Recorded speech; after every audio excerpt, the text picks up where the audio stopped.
Hello and welcome to Asian Infotech Udal Bakra Branches official YouTube channel. আজি আমি এই ভিডিওটোত MS Wordত invitation card এখন কেনেকৈ বনায় হেতু দেখাম। এই প্ৰশ্নটো আমাৰ মক টেষ্ট সিৰিজৰ পৰা লোৱা এটা প্ৰশ্ন যেটো যোৱাবাৰৰ ADRE স্কিল টেষ্ট কোৱেশ্চনৰ বেচিছত ৰেডি কৰা হৈছে। সো আজি আমি MS Wordত এই ইনভাইটেশন কাৰ্ডখন কেনেকৈ বনাব পাৰি ডিটেইলড আৰু স্টেপ বাই স্টেপ ভাবে দেখাম। আজি আমাৰ প্ৰশ্নটো হ'ল create an event invitation card in MS Word আৰু আমাক তাৰে বেচিছত কিছুমান ইনস্ট্ৰাকশন দিয়া হৈছে।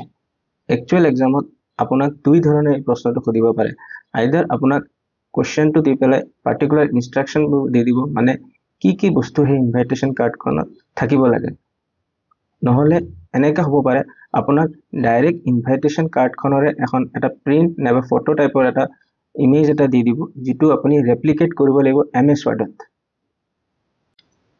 সো প্ৰথমতে আমি এটা নতুন MS Word ফাইল খুলি লম আৰু এই পেজ লেআউটত গৈ ওৰিয়েন্টেশনত যাম। তাতে আমি ওৰিয়েন্টেশনটো ল্যান্ডস্কেপত ৰাখিম। নেক্সট আমি তাতে লেআউটত মাৰ্জিনছত যাম আৰু নেৰো বুলি সিলেক্ট কৰিম।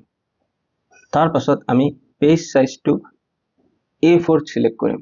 যদি ভুলতে লেটাৰ নেবা বেলেগ কিবা সাইজ দিয়া আছে আপোনালোকে এনশিওৰ কৰিব দেন এটো এক্সামত A4 তে আছে। নেক্সট আমি আমাৰ ইনভাইটেশন কাৰ্ডৰ টাইটেলটো এড কৰিম। হেতুৰ কাৰণে আমি প্ৰথমতে কেইবাবাৰমান এন্টাৰ প্ৰেছ কৰি লম অলপমান স্পেস ক্ৰিয়েট কৰাৰ কাৰণে। তাৰ পাছত আমি হোম টেবত যাম আৰু তাতে গৈ আমি এই সেন্টাৰ এলাইন তাতে আমি ক্লিক কৰিম। নেক্সট আমি আমাৰ টাইটেলটো ইউ আৰ ইনভাইটেড হেতু আমি টাইপ কৰি লম। তাৰ পিছত আমি আমাৰ ফন্টবোৰ সিলেক্ট কৰি লম। এটা কথা মনত ৰাখিব এক্সামত আপোনাক পাৰ্টিকুলাৰ ফন্ট কৈ দিবও পাৰে নিদিবও পাৰে। সো যদি দিয়া আছে ভালকে এক্স্যাক্টলি কৈ দিয়া ফন্টটোকে সিলেক্ট কৰিব নহলে আপুনি এটা নিজৰ ইচ্ছামতে এটা ফন্ট সিলেক্ট কৰি লব পাৰিব। তাতে আপোনালোকে খুব এটা বেছি সময় নষ্ট নকৰিব যেটো আপুনি প্ৰথমতে অলপমান ভাল দেখা পাইছে হেতুকে সিলেক্ট কৰি লব। সো মই ইয়াতে সেগিও স্ক্ৰিপ্ট বুলি এটা ফন্ট আছে হেতু সিলেক্ট কৰি লৈছো আৰু সাইজটো মই 28 ৰাখিম আৰু বস্তুটো মই ব্লু কালাৰত ৰাখিছো আৰু বোল্ডও কৰি লম মই। নেক্সট আমি ইভেন্ট নেমটো এড কৰিব লাগিব। সো আমি এনুৱেল কালচাৰেল ফেষ্ট 2025 এই কথাখিনি আমি টাইপ কৰি লম। নেক্সট আমি সিম্বল এড কৰিব লাগিব। সো সিম্বলৰ কাৰণে আমি ইনসাৰ্টত যাম আৰু সিম্বলছত ক্লিক কৰিম আৰু তাতে আমি এই কনফেটি বল সিম্বলটো আমি সিলেক্ট কৰি ইনসাৰ্ট কৰি লম। এই কনফেটি বল সিম্বলটো এড কৰাৰ এটা শৰ্টকাট ট্ৰিকো আছে। হেতুৰ কাৰণে আপুনি যত সিম্বলটো এড কৰিব বিচাৰিছে তাতে ক্লিক কৰি 1F38A দেন অল টেক্সট একেলগে প্ৰেছ কৰিব লাগিব। এইবোৰ শৰ্টকাট ট্ৰিক জনা থাকিলে আপোনাৰ এক্সামত বহুখিনি সময় বাচি যায়। নেক্সট আমি এই এনুৱেল কালচাৰেল ফেষ্ট 2025 এই টেক্সটখিনি আমি অলপ ফৰমেটিং কৰি লম। হেতুৰ কাৰণে আমি ফন্টত গৈ পেলাই ব্ৰাছ স্ক্ৰিপ্ট এমটি এই ফন্ট ষ্টাইলটো চুজ কৰিম, বোল্ডত ৰাখিম, সাইজটো আমি 26 সিলেক্ট কৰি লম আৰু এটো এনশিওৰ কৰি ৰাখিম যে টেক্সটখিনি সেন্টাৰ এলাইনড আছে না নাই।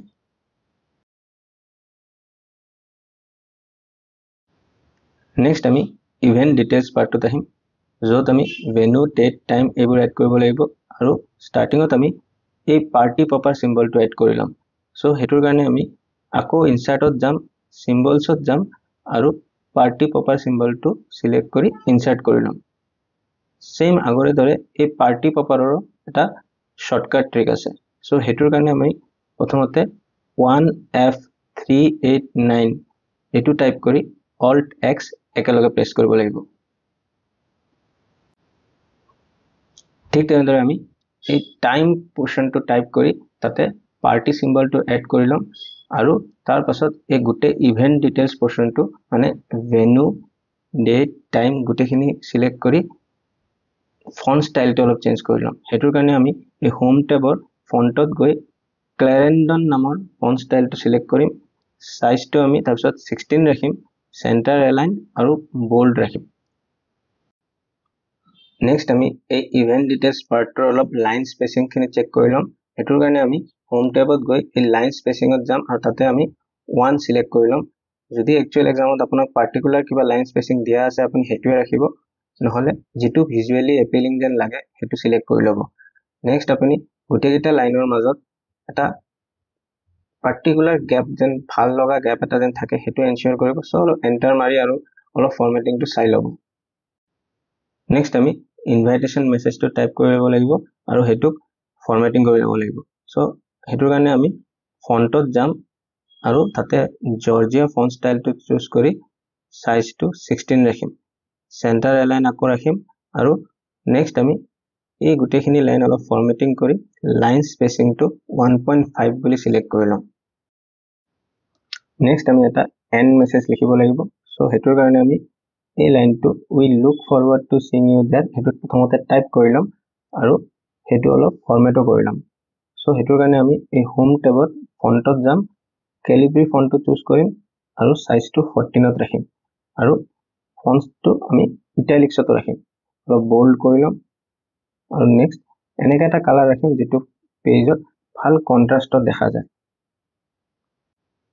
নেক্সট আপোনাক এক্সামত দুটা ধৰণে এই ইনভাইটেশন কাৰ্ডটো বনাব দিব পাৰে আইদাৰ আপোনাক এটা ব্যাকগ্ৰাউণ্ড কালাৰ দিব যত কোনো ধৰণৰ ফটো নাথাকিব নাইবা আপোনাক ফটো এটা দি দিব যেটোই আপোনাৰ ব্যাকগ্ৰাউণ্ড হিচাপে আপুনি ইউজ কৰিব লাগিব মই ইয়াতে আপোনাক দুটাই দেখাই দি আছো সো যদি আপোনাক কিবা ব্যাকগ্ৰাউণ্ড কালাৰ দিছে নাইবা কিবা এটা আপোনাকে চুজ কৰিব দিছে সো হেতুৰ কাৰণে আপুনি প্ৰথমতে এই ডিজাইনত যাব লাগিব দেন পেজ কালাৰত যাব লাগিব আৰু তাতে আপুনি এটা এপ্ৰোপ্ৰিয়েট লাইট টাইপৰ কিবা এটা কালাৰ আপুনি সিলেক্ট কৰি ললে জেনাৰেলি ভাল হয় আৰু আপুনি এই সেন্টেন্সটোৰ টেক্সট কালাৰটো অলপ চেঞ্জ কৰি ললে ভাল হ'ব আৰু এনেকা এটা কালাৰ চুজ কৰিব যেটো কন্ট্ৰাষ্টত ভাল দেখা যায় সো হেতুৰ কাৰণে আপুনি সেম আকৌ হোম টেবত গৈ ফন্টৰ গৈ কালাৰ অপশনটো সিলেক্ট কৰি এটা এপ্ৰোপ্ৰিয়েট কালাৰ চুজ কৰি লব লাগিব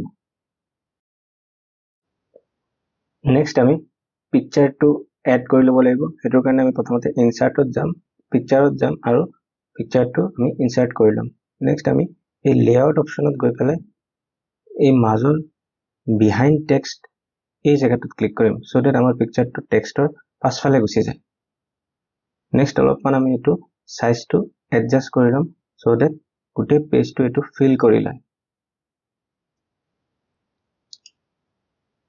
নেক্সট আমি এই ফৰমেটত ক্লিক কৰি এলাইনত গৈ এই এলাইন সেন্টাৰ ইয়াতে ক্লিক কৰিম সো দ্যাট পিকচাৰটো একদম সেন্ট্ৰেলি থাকে নেক্সট আমি টেক্সটখিনি অলপ ফৰমেট কৰি লম আৰু এনেকা কিছুমান কালাৰ চুজ কৰিম যিবোৰ এই পিকচাৰৰ ওয়াইজ ভালকে ফুটি উঠে সো আমি আকৌ টেক্সটখিনি সিলেক্ট কৰি এপ্ৰোপ্ৰিয়েট কালাৰ কিছুমান লৈ লম নেক্সট আমি পেজ বৰ্ডাৰ দিব লাগিব সো হেতুৰ কাৰণে আমি প্ৰথমতে ডিজাইনত যাম পেজ বৰ্ডাৰছত যাম আৰু এই বক্স অপশনটো সিলেক্ট কৰি লম তাতে গৈ আমি এই আৰ্ট ষ্টাইল বৰ্ডাৰটো আমি সিলেক্ট কৰিম আৰু তাতে থকা যিকোনো এটা নাইবা যদি আপোনাক এক্সামত পাৰ্টিকুলাৰ কিবা এটা বৰ্ডাৰ ষ্টাইল দিবলৈ কোৱা হৈছে হেতু চুজ কৰি লব মই ইয়াতে এই ষ্টাৰ ষ্টাইলটো সিলেক্ট কৰি লৈছো আৰু তাৰ পিছত অলপ উইডথটো মই কমাই লৈছো সো দ্যাট পিকচাৰৰ ওয়াইজ বস্তুটো অলপমান ভালকে শুট হয় সো আপোনালোকে চাব পাৰে এমএছ ওয়াৰ্ডত ইনভাইটেশন কাৰ্ড এখন আমি কিমান ইজিলি বনাব পাৰো আশা কৰিছো এক্সামত ইনভাইটেশন কাৰ্ডৰ ওপৰত কিবা প্ৰশ্ন আহিলে আপোনালোকে অলপ হেল্প পাব সো যদি ভিডিওটো ভাল লাগিছে ভিডিওটোক লাইক শেয়াৰ কৰিব কিবা ডাউট থাকিলে কমেন্টত নিশ্চয় খুদিব আৰু এছিয়ান ইনফোটেক উদালবাকাৰ ব্ৰাঞ্চৰ চেনেলক সাবস্ক্ৰাইব কৰিব থ্যাঙ্কস ফৰ ওয়াচিং